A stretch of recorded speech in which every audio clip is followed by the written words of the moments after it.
ভোরা কোটে সবার সামনে শিমুলকে প্রপোজ করলো শতদ্রু। হ্যাঁ বন্ধুরা, কার কাছে কই মনের কথা সিরিয়ালে আজকের পর্বে তোমরা এরকমটাই দেখতে পাবে। পুরো গল্পটা জানতে হলে প্লিজ লাইক দিয়ে সঙ্গে থেকো। মধুবালা বলে, আমি সারাদিন কাজ করে আর পারছি না, সারাদিন এত কাজ, হাড় ভাঙা খাটনি, তারপরে আবার তোকে দেখা, তোকে ছেড়ে আমি কোথাও যেতেও পারছি না।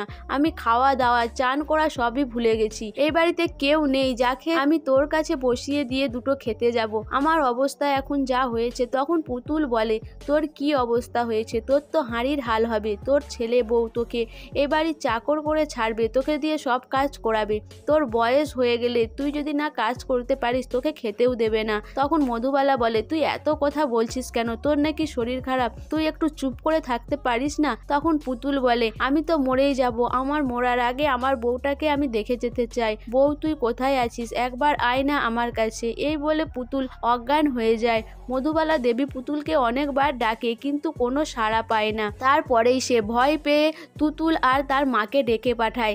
কাকিমা আর তুতুল বাড়িতে আসে। কাকিমা এসে দেখে পুতুলকে বলে যে, দিদি পুতুলের অবস্থা খুবই খারাপ, তুমি একে হাসপাতালে ভর্তি করো, না হলে কোনো খারাপ কিছু ঘটে যেতে পারে। তখন মধুবালা বলে, ওই মেয়ে যে সারাক্ষণ বউয়ের কথা বলছে, বউ এলে হয়তো ভালো হয়ে যাবে, বউকে একটা ফোন কর না, ওর সাথে একটু কথা বলিয়ে দে।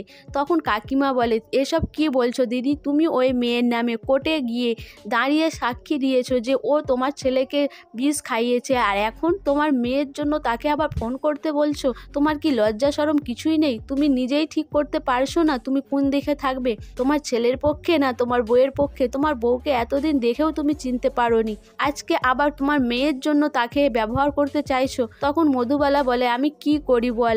বাড়ির সবাই সারাক্ষণ আমার কানের কাছে বউয়ের নামে যা খুশি বলছে, আমি কি করব বল, আমাকে বলে দে। এরপরে তুতুল বলে, বৌদি ভাই যে এটা করেনি আমরা সেটা জানি, আমরা বৌদি ভাইকে বিশ্বাস করতে পারলাম, আর জেঠিমা তুমি করতে পারলে না। সেই সময় পলাশ, পরাগ আর প্রতীক্ষা চলে আসে। পলাশ বলে যে, কি হয়েছে কি, এখানে আবার এরা কেন, এরা কি করতে এসেছে? তখন কাকিমা বলে, আমরা এখানে এমনি এমনি আসিনি, কেন এসেছি তোর মাকে জিজ্ঞাসা কর, তোর মাই আমার দিকে ডেকে পাঠিয়েছিল। এই মেয়েটার এই অবস্থা, তোরা সব সময় কোর্ট নিয়ে মেতে রয়েছিস আর বউকে ফাঁসানোর ফন্দি করে চলেছিস, এই মেয়েটাকে দেখার পর্যন্ত তোদের সময় নেই। তখন তুতুল বলে, কি রে ছোটদা ভাই, কোর্টের খবর কি? বৌদি ভাইয়ের যাবজ্জীবন হবে তো? তখন পলাশ বলে, আমার দিকে কি টিটকারি মেরে কথা বলছিস? তুই কি চাইছিস কি? তখন তুতুল বলে, কেন তোরা তো এটাই চাস, এই জন্যই তো উকিল হায়ার করেছিস যাতে বৌদি ভাইয়ের শাস্তি হয়, কিন্তু এটাও জেনে রাখিস যে উকিলের পাল্লায় পড়েছিস তারা কিন্তু এমনি তোকে ছেড়ে দেবে না, সব সত্যিটা বার করে আনবে।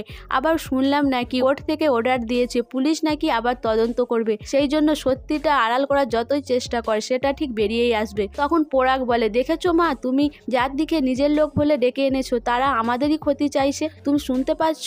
তুমি পাড়ার লোককে ডেকে আনতে পারো না, কেন এর দিকে ডাকো? তখন কাকিমা বলে, পাড়ার লোক তোর দিকে কি চোখে দেখে তোরা জানিস না? তোর দিকে পাড়ার লোক কেউ ভালো চোখে দেখে না। আমরা বলে এসেছি, আমরা তোদের জ্বালায় রাস্তায় বেরোতে পারি না, লোক আমার দিকে ধরে ধরে তোদের কথা বলে, আর তোরা পাড়ার লোককে ডাকবি বলছিস? তোদের কাছে কেউই আসবে না। তখন পলাশ বলে, দেখেছো মা, 3 আঙুলের মেয়ে কেমন আমাদের দিকে কথা শুনেছে, প্রতীক্ষাকেও কথা শোনাতে ছাড়ছে না, তুমি ওর দিকে কিছু বলতে পারছো না?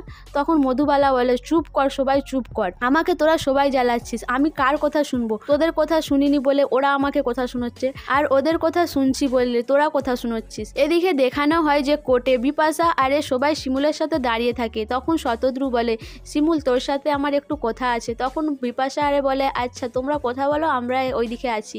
এরপর বিপাশারা ওখান থেকে সরে যায়। শতদ্রু বলে যে, শিমুল আই লাভ ইউ। শিমুল কিছু বলে না, শতদ্রুর দিকে তাকিয়ে থাকে। শতদ্রু বলে, কিরে আমাকে কিছু বলার নেই? আমি জানি তোর আমাকে কিছু বলার থাকবে না, আমি অনেকবার মনকে বুঝিয়েছি যে কোনোদিনও তোর কাছে আমি কোনো কিছু আশা করব না, আমি তোকে শুধু ভালোই বাসবো, কিন্তু আমার মনটাকে আমি সামলে রাখতে পারি না, আমি সেই বলে ফেললাম তোর কাছে, তোকে কিছু বলতে হবে না, আমি তোর কাছে কোনো কিছু আর আশা করব না। এরপর শতদ্রু যখন শিমুলের কাছ থেকে সরে যাবে তখনই শতদ্রুকে শিমুল বলে যে, আমিও ভালোবাসি তোকে। এ কথাটা শুনে শতদ্রু শিমুলের দিকে ফিরে তাকায়। শতদ্রু মনে মনে খুব খুশি হয়, তার মুখে আনন্দ ফুটে ওঠে। সে বলে যে, শিমুল তুই এখান থেকে অবশ্যই ছাড়া পাবি, আর ছাড়া পেয়ে তুই বাইরে ঠিক আসবি, আর ওই বাইরের জগতে তোর হাত ধরার জন্য আমি অপেক্ষা করব। সো বন্ধুরা, শিমুল কি ছাড়া পাওয়ার পরে সত্যিই কি শতদ্রুকে বিয়ে করবে? তোমাদের কি মনে হয় অবশ্যই আমাকে কমেন্ট করে জানাবে। আর আমার ভিডিওটা ভালো লাগলে প্লিজ সাবস্ক্রাইব করে দিও, আর লাইক কমেন্ট শেয়ার করো।